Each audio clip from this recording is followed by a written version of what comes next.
Hey guys, what's up? Welcome back to my channel. My name is Nicole Maston, and today I am coming to you guys once again from my kitchen, but we are actually in our Sabbath week, and so I've been getting to be in the kitchen more and just, working with my hands, and what a blessing that is. So for those that don't know, we do year-round homeschooling, and just this year we started doing what's a Sabbath schedule, if you will. So we do 6 weeks on, 1 week off, and for that Sabbath week, we practice more rest. We do things that we enjoy. We really just kind of build flexibility into that schedule. And it just so happened that we got a snowstorm here for the first time since last year. And how cool it was to be able to get outside and take that time as a family to play in the snow. And so now I'm back inside cooking up some soup and doing bread bowls. And I really just wanted to chat with you guys about breaking out of survival mode. I feel like we have recently entered a season where we're thriving more in our homeschool, and that's just with, daily habit changes and honoring the season that I'm in. So I've just been thinking a lot about survival mode lately, especially with homeschooling. And I think a lot of moms quietly believe the goal is just to get through the day. I know myself, that has definitely been a mindset I've had for so long. It was like, okay, if we can just get through the day. If everyone's fed, no one's crying, we did something for school, then that's a win. And, as a mom of 4, my husband works out of the home full time, and I feel like I really needed to let that mindset go. I actually heard a YouTuber say this, and I loved it, and I've really just been kind of trying to take my mind there. It says, instead of trying to get through the day, you should try to get something out of the day. And I had to take a step back and ask myself, am I really just trying to get through our days, or do I try to get something out of it? And, I think when we can shift our mind there, I think that is a huge win. And I don't think we're meant to stay in survival mode all the time. So there was a very real season in our homeschool where survival mode wasn't just normal, it was necessary. When our twins were newborns, homeschool looked nothing like what I had imagined. I feel like sleep was broken. Trying to nurse twins and having a ton of appointments, and those first few months definitely were heavy, and my capacity was tiny. Some days the biggest accomplishment was just keeping everyone fed and alive.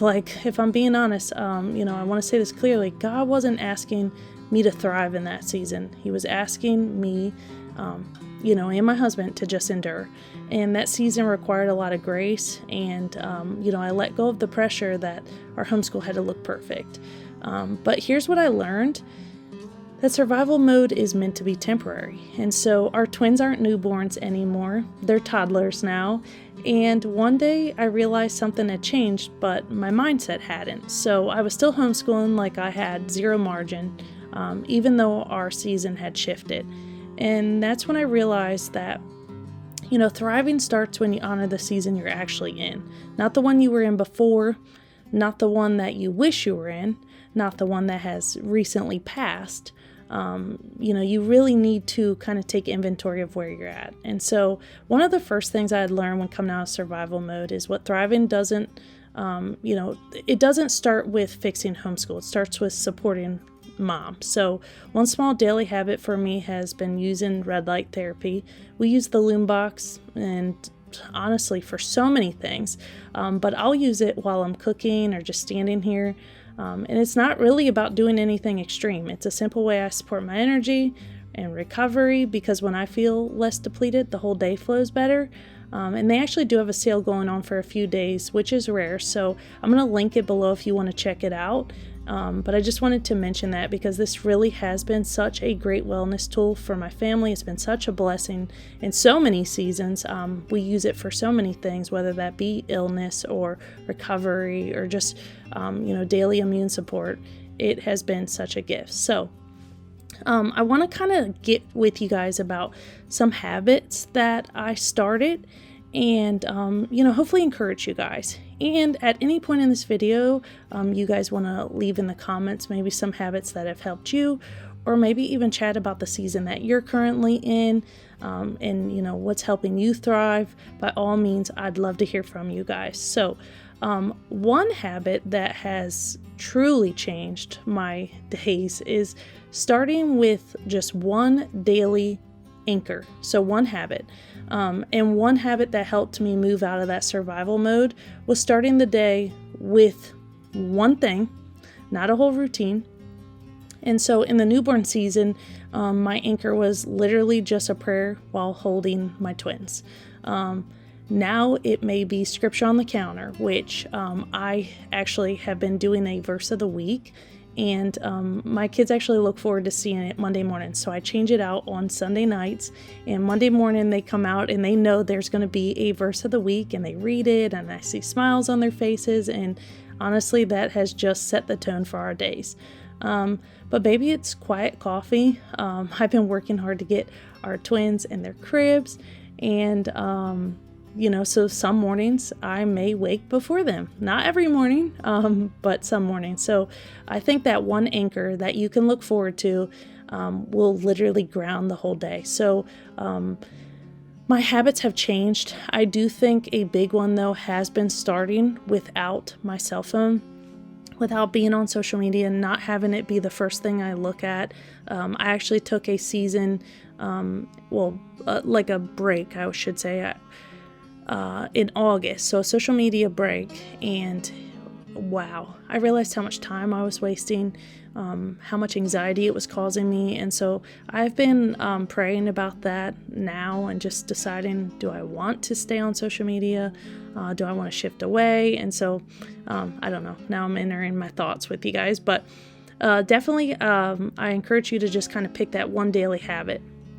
My next thing is pick 3 non-negotiables. So I actually have like my kids chore charts on the fridge, but I also have my mom's daily task, and maybe I'll link it in the description so you guys can check it out. It is a document through Canva, so if it's something you guys want to edit and kind of make your own, I'll put that up. But in survival mode, I feel like everything in that moment feels urgent. In thrive mode, I feel like you decide what actually matters today. So for me, that does literally look like 3 things: something academic, something relational, and something peaceful. And when I added because obviously we're doing academics every day, right? We homeschool. But when I added the relationship portion and the peaceful portion, I feel like I really noticed a huge difference. So, I try to make a point to, because, as a mom of 4, I'm kind of stretched thin. I try to make a point to have that relational moment with each one of my children, and then also my husband. So giving us that time in the evenings by ourselves, to chat about the day and just kind of, a lot of times it's me unloading on him, but giving those relationship moments.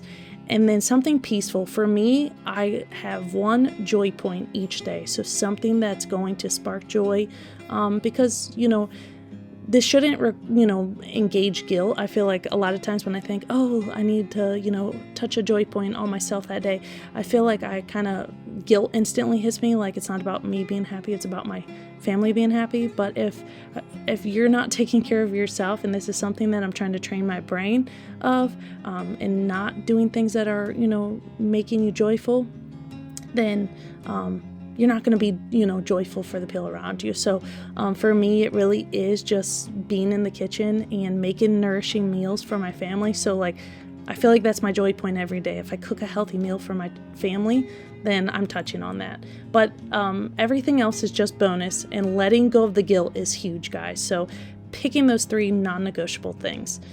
And then building school around life. And yes, you heard me say that. I feel like a lot of times, homeschool gets this rap of like, school has to be school.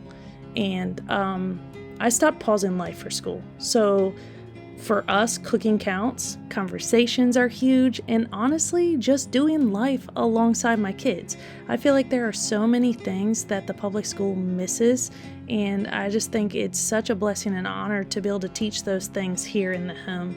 that are important. The last habit I'm going to leave you guys with is decluttering your heart, okay? I've been reading this book, and I talked about it in my last video, but I've been reading Declutter Your Heart and Your Home, and it reminded me that clutter isn't always physical, okay? Sometimes it's the expectations we set, the comparison trap we fall into, maybe it's the guilt we feel, and a simple habit for me is just clearing that mental clutter at the end of the night. So writing down tomorrow's top 3, or just praying and releasing my day to the Lord. And I feel like a lighter heart definitely makes for a lighter homeschool. So if you're in survival mode right now, that might be exactly where you're meant to be. And I think it's important to take inventory of what season you're in and then just honoring that. And maybe the tides are shifting. Maybe a new season's coming for you. It's okay to shift with it. Okay, so I would love to hear from y'all in the comments though. Maybe tell me what season you're in right now and share a daily habit with us that's helped you guys so much. But I want to thank you guys for watching this video, and I hope to see y'all in the next video.